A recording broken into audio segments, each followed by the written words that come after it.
Hello, welcome to Bob's Dungeon. My name's Bob, I'll be your host. In my last video, I talked about Wraith The Oblivion, 2nd edition for the Old World of Darkness.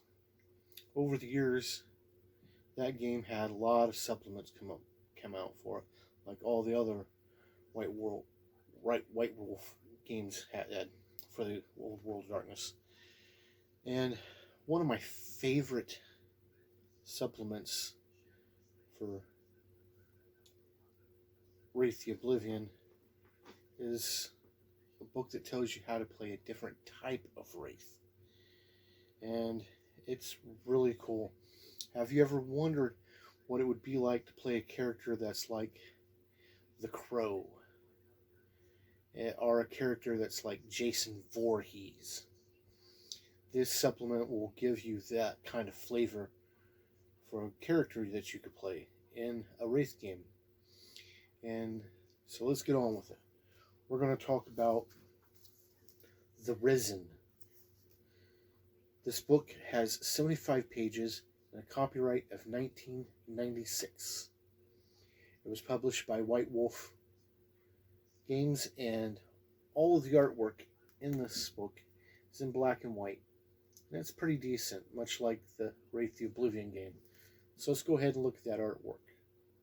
All of the artwork in this book is in black and white. And like Wraith The Oblivion, the artwork in this book is pretty good as well.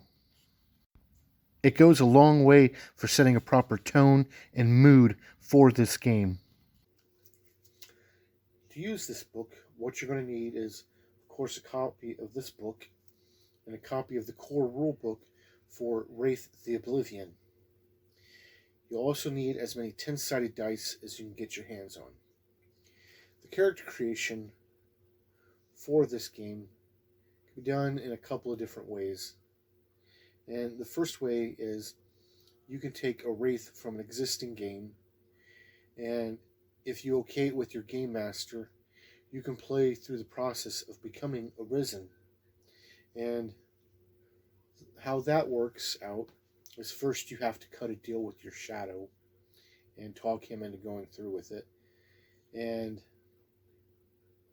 as soon as you get your shadow to agree to it, you first have to locate your body, or what remains your body. And then you make a dexterity plus puppetry roll, difficulty 6. And if you succeed, you spend a willpower point.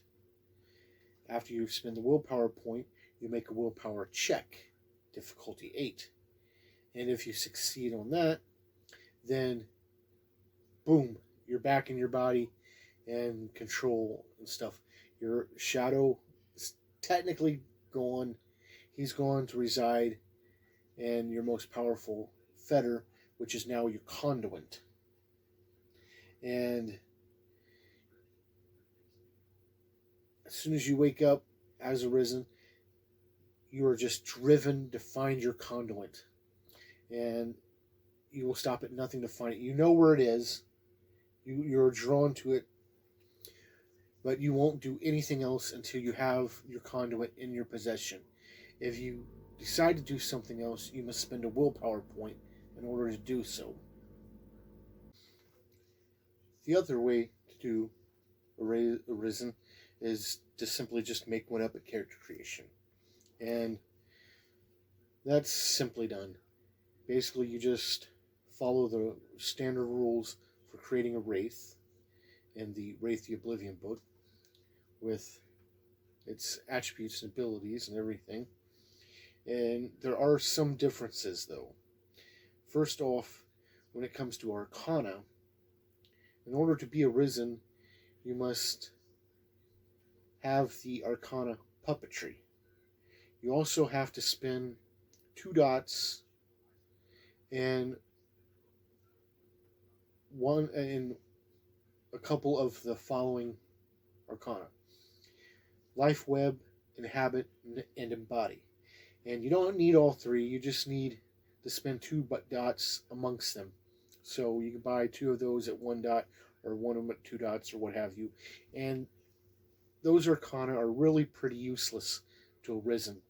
But it's looked at in the way that some of the information that you would have needed to become a risen would have been discovered through these arcana, so it makes sense that your Wraith would have them. And since a Wraith gets 5 dots for arcana, that leaves you 2 free points of arcana to spend as you wish. And there are some arcana that cannot be used by a risen.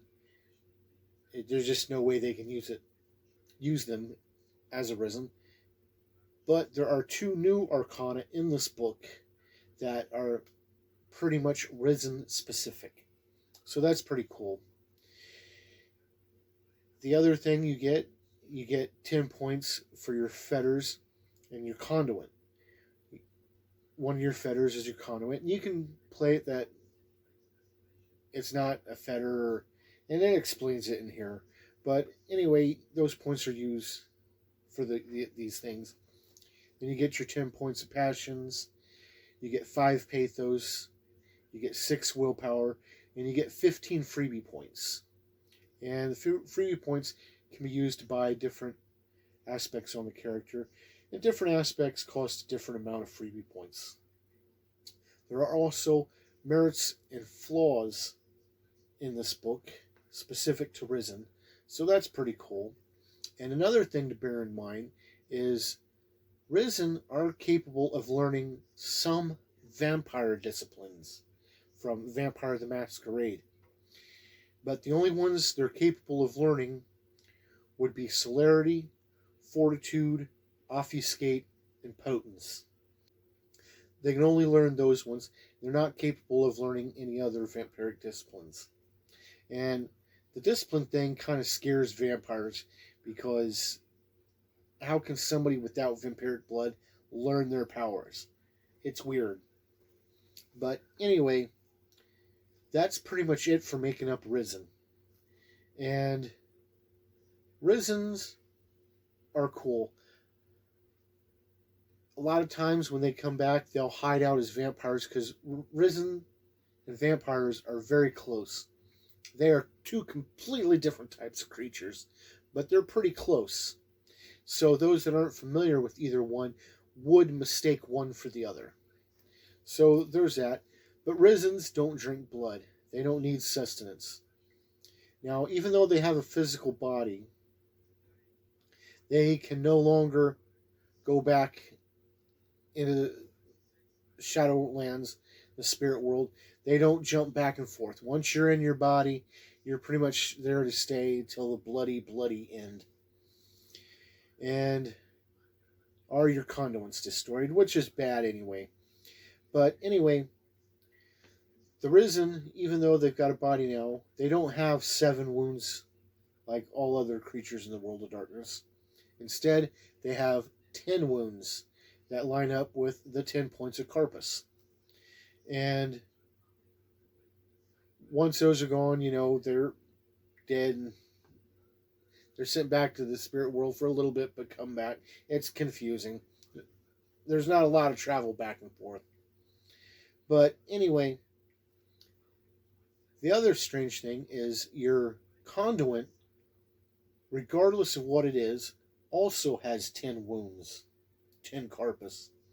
And it doesn't matter if it's a little glass figurine, a steel cigarette case, a dog, a pair of shoes. It has 10 wounds.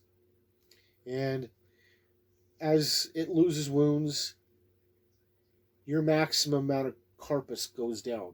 So if your conduit takes 3 wounds and only has 7 left, then your Risen can only have a maximum of 7 wounds. If it takes 7 wounds, then your Risen can only have a maximum of 3 wounds. So you'll want to protect your conduit at all costs. When your conduit's destroyed, you're done. Now, there are ways to repair your conduit and restore its wounds, but there's special things you have to do in order to do that. And it explains it in the book. But as you increase its points back to maximum, your Risen is allowed to increase his wounds back to maximum. This book has all the information you need to play the Risen, except for what you get from the Wraith book, of course. But it explains how Wraiths operate, what they normally do when they come back.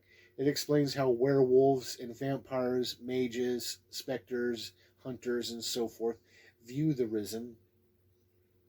It has a few pre-generated characters in here that you could use as NPCs or allow your characters to play. It's got a section in here that tells the personal stories of a couple of different Risen, which is pretty neat. And in the very back of the book, it's got a 4-page character sheet that you can copy and use, which is very cool. And it's set up like a regular Wraith character sheet for the most part, so you could use it for a Wraith character sheet as well as a Risen, but it's specifically made for Risen, however you wish to do it. But Risen is pretty cool. It allows you to play a Wraith type character that is very easy to work into any other old World of Darkness game. The Risen can interact with any other creature without difficulty, and it's really cool. Like the Wraith The Oblivion, I've only got a chance to play this a couple of times, and again, it was like 20 years ago. So if this was counted as regular Wraith, then I've played Wraith more than twice, but this is kind of its own thing, really. And it's pretty cool. And it brings me to 3 questions. Would I play a character using the rules in this book? Yes, I would. It was a cool play when I did 20 years ago, and I'd probably be interested in doing it again. Would I run a game using this book? And I'm going to say again, I don't really play the old World of Darkness anymore, but if I had some players that wanted to try this game out, I would probably run it, because I liked it when I played it.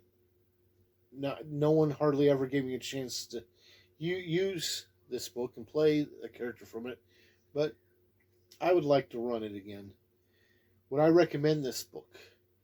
If you're going to have Wraiths in your old World of Darkness game, then you might want to check this out, because it would give you an opportunity to run a different type of Wraith story and allow your Wraiths to interact more fully with the other characters that might be playing vampires or werewolves or what have you.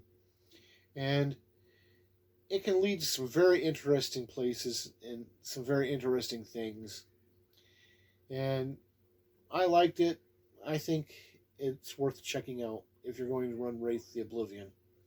So thank you for joining me at looking at this book, and hopefully you'll join me next time where we'll talk about something else. Bye.